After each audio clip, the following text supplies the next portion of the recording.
What is going on, everybody? Welcome back into TTP Sports. And I wanted to get to this yesterday, but, I wanted to focus on the Flyers game last night, their win over the San Jose Sharks. And, as NFL free agency officially opened today at 4 p.m. to where teams can officially announce their signings, well, some big things did happen yesterday in terms of the Eagles and Howie Roseman making more moves. So we're definitely going to get into that today, as well as some other things about Saquon Barkley and maybe the way that Kellen Moore is going to utilize this offense now and how build it the way that he wants to build it, and the possibility that Kellen Moore was specifically responsible for asking Howie Roseman to go after Saquon Barkley. So that definitely is some interesting stuff there. And hey, I thank you, Kellen Moore, for doing that, just because it forced Howie Roseman to maybe get a little bit out of his comfort zone. So that definitely is helpful there. And yeah, I'm definitely very excited by some of the moves that Howie Roseman has made the past couple of days. 100%. Still does not mean the job is done.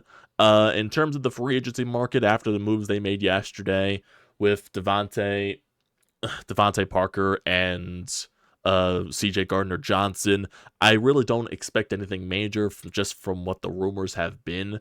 I'm not sure if they're going to go after a guy like a Simmons or add another safety to the mix. There's just, some things there that I'm not sure what Howie Roseman's going to do unless he wants to build through the draft this year, which I'm still very skeptical if he even does that route with the draft, because I do believe they still need to find some way to get an experienced linebacker with this group, because Nakobe Dean just isn't going to cut it by himself because he really hasn't been able to prove that he can stay on the field. But that's another discussion for another day.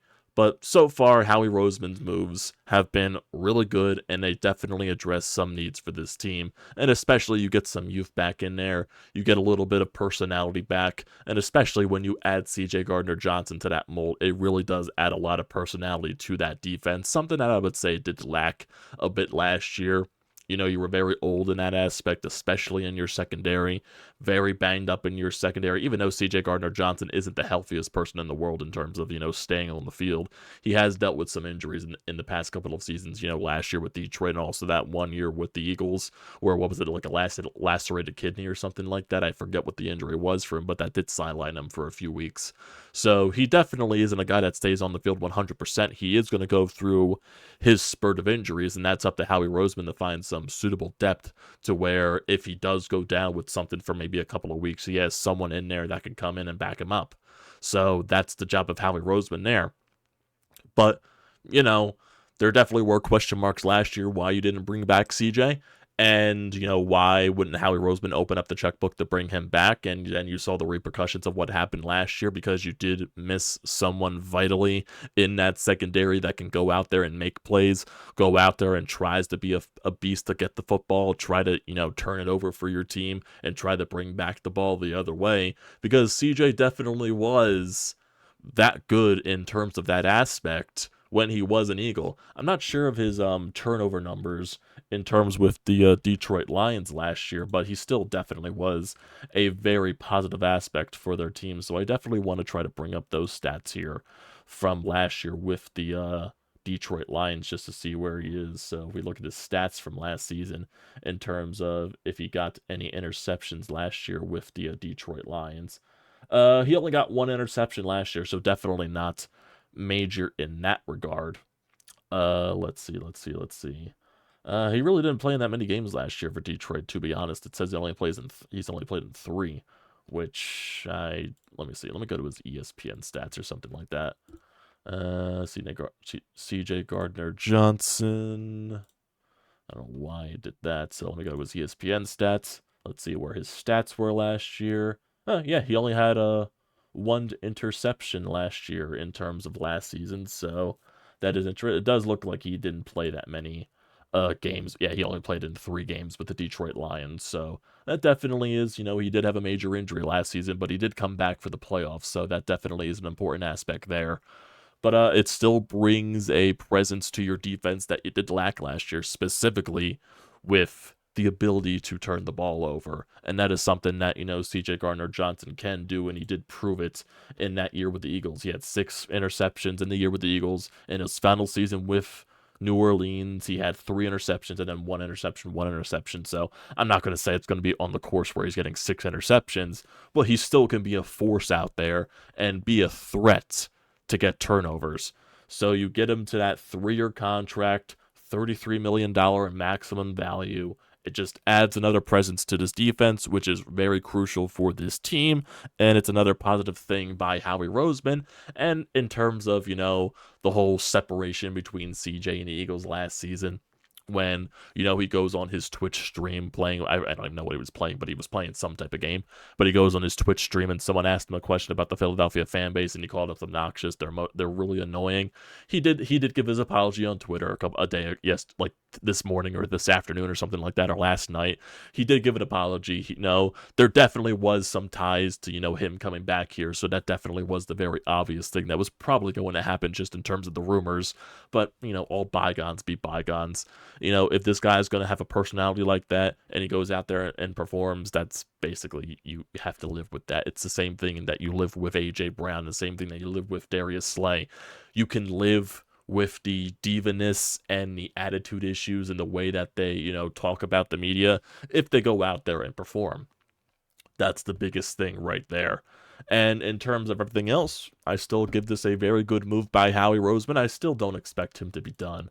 That's basically it right there in terms of that. But there have been some other, official announcements, some minor trades that have been happening, but really nothing, bigger in terms of, big signings yet. There have been some rumors, with Xavier McKinney that did not happen because he went to Green Bay, with Simmons and all that stuff. There was some rumors out there, but the Eagles are probably not going to go heavily after him. So there definitely is some people out there. But here's the report right here from Derek Gunn that the price for Justin Simmons is just a little too high and the Eagles are not in the running anymore.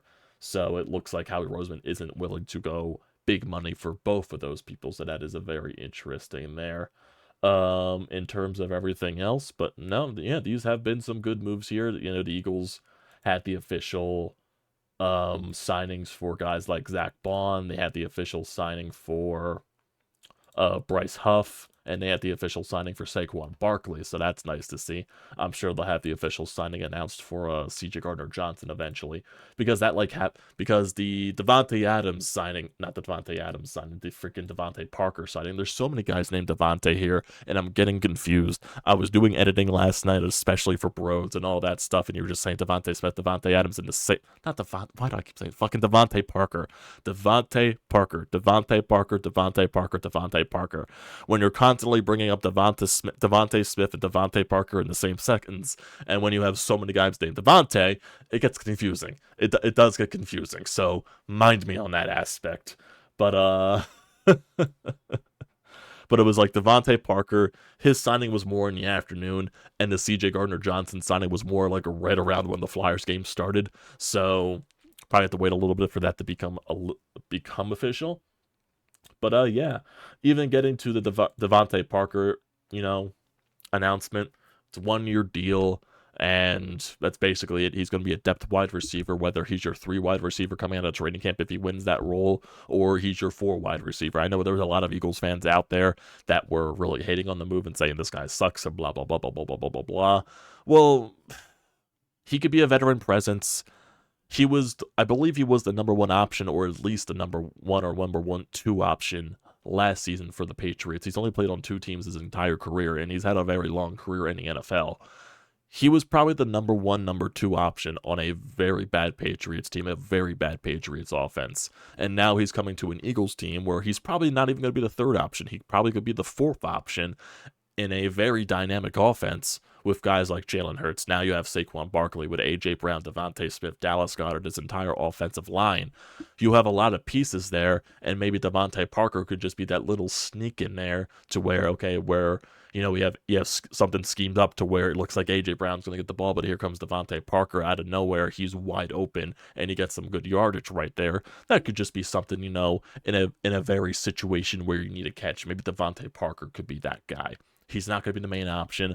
I do expect Howie Roseman to possibly go out in the draft and probably, draft another wide receiver that could be your 3rd option, because I highly doubt they're going to bring back Quez Watkins wholeheartedly. I don't expect it to happen whatsoever. And that's basically it on that summary.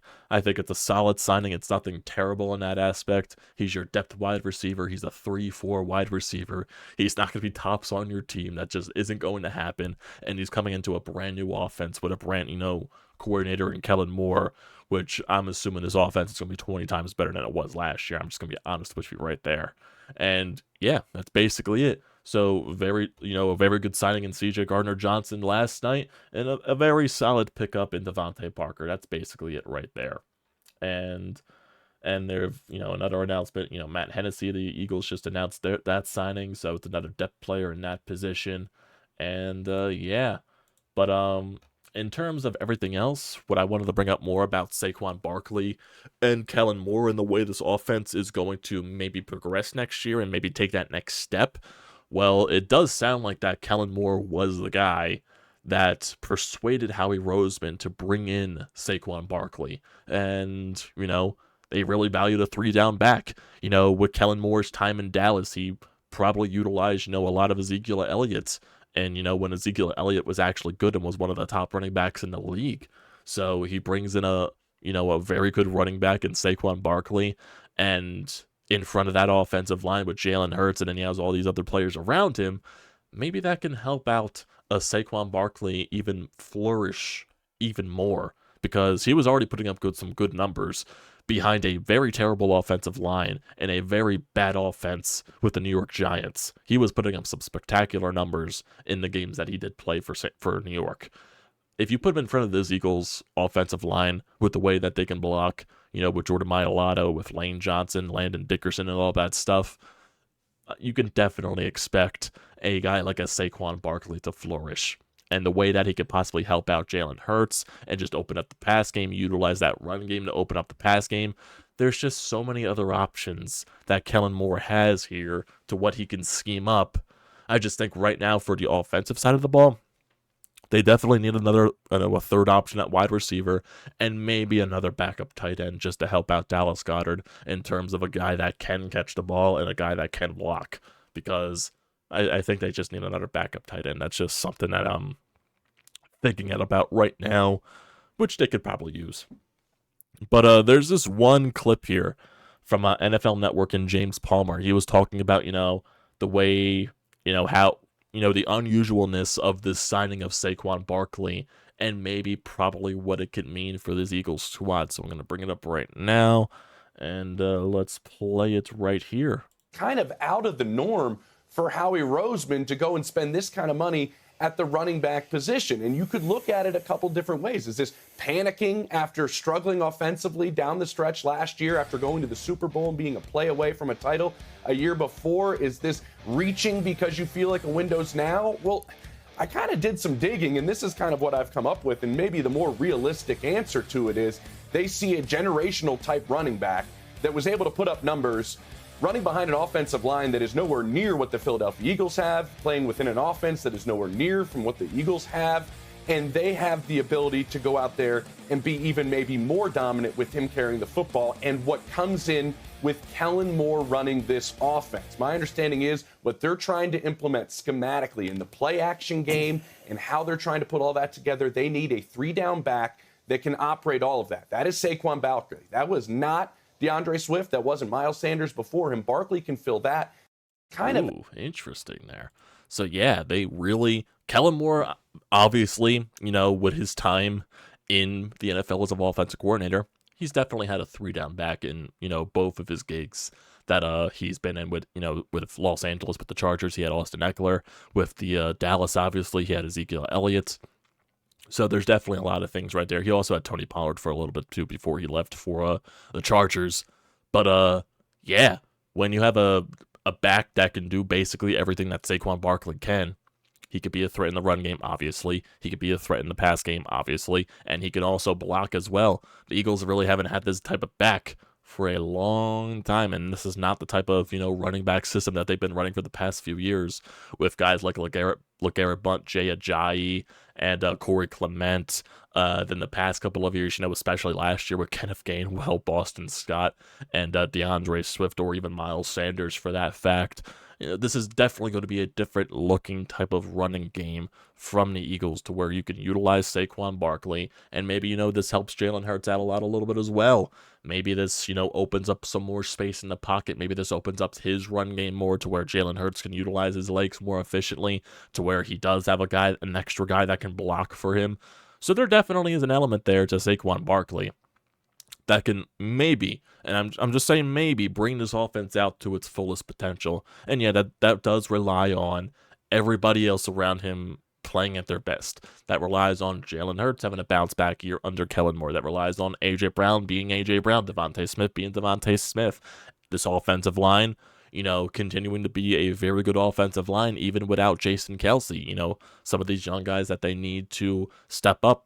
That's Landon Dickerson, who's been a beast for them. Jordan Mailata, who's been a beast for them. Lane Johnson, who still has a lot of good football left under his thing. And then you have, Cam Jurgens that still, I would say, needs to showcase himself because he did have a couple of injuries last year. He did play that right guard position next to Jason Kelce. So I still don't know who's going to be the true center of this team, whether it's Jurgens, whether it's Dickerson. So that definitely is a question mark right there. But, even Jurgens is a guy that needs to showcase himself. And if he's going to be a long stay in this offensive line with Jeff Stoutland University, there's definitely some good things right there, and I'm sure Jeff Stoutland's going to do many wonders with Saquon Barkley. That could just be something very spectacular. My God, my God, my God. My goodness. My goodness. Oh boy. And let's see. I don't think there is any other news right now regarding the Eagles. Who knows? I talk about all this crap, and then we get a signing later tonight by Howie Roseman, and he signs another safety. So there's definitely some aspects. There's definitely a lot of holes that he needs to fill up. They still need help at linebacker. They could definitely use another, safety nickel or whatever they're going to do there. So there's definitely a lot more moves. I'm not sure how he's going to address them, whether that's just through the draft in general, whether that's making some trades on draft day, because no doubt Howie Roseman's probably going to be making a trade on draft day. That's just a Howie Roseman thing. What team is going to find a fleece in the draft, because draft day trades usually benefit Howie Roseman and the Eagles. So we'll see. We'll definitely see there. It's going to be some fun times. I think I'm starting to believe just a little bit again with these type of moves, because it does seem like they're trying to really, just find a way to get this team better, to where a collapse like last season just doesn't happen again. Now, new leadership is definitely going to have to take a full effect, to where you don't have Jason Kelce, you don't have Fletcher Cox. So that's two huge vocal guys in that locker room that's gone. And basically what's left at that core four of those guys, it's just Lane Johnson and Brandon Graham. So those guys are going to be looking for new leaders to step up. Jalen Hurts is definitely going to have to take a better, step in his leadership and become more of a leader that guys look up to. And we know A.J. Brown's going to be that vocal guy in the locker room. He's stayed that many times. Darius Slay, whatever type of leadership that he's going to be doing, and maybe one of these other younger guys, maybe Atlanta Dickerson could be that guy that steps up. Who else? I'm trying to think of other guys. Maybe Jordan Davis steps up. Maybe Jalen Carter steps up and becomes that leader. So there's a lot of things that you could think about right there. But for right now, I think Eagles fans could be happy that they're going through this stretch to try to fix this team, to prevent what happened last year and get back to where they were as, 2 seasons ago, to where they're tops of the league, fighting for NFC championship games, fighting for Super Bowls, and get back to that position. It does seem like they're really motivated to get back there, and they're making some moves that could be very, very, very intriguing for this team. So we'll have to see how it plays out. There's definitely a lot more moves Howie Roseman can do. We're just going to have to wait on that fact. Going to have to wait on it. So that'll do it for tonight, everybody. I appreciate you all joining in whenever you decide to, so don't forget to leave your thoughts and opinions down in the comment section down below. Also, don't forget to drop a like. Don't forget to hit that subscribe button. It does me a great deal of service. And also use the code TTPSPORTS, $20 off your first purchase at SeatGeek. A great deal. Don't pass it up. Thanks, guys, for tuning in whenever you decide to. I'll see you next time.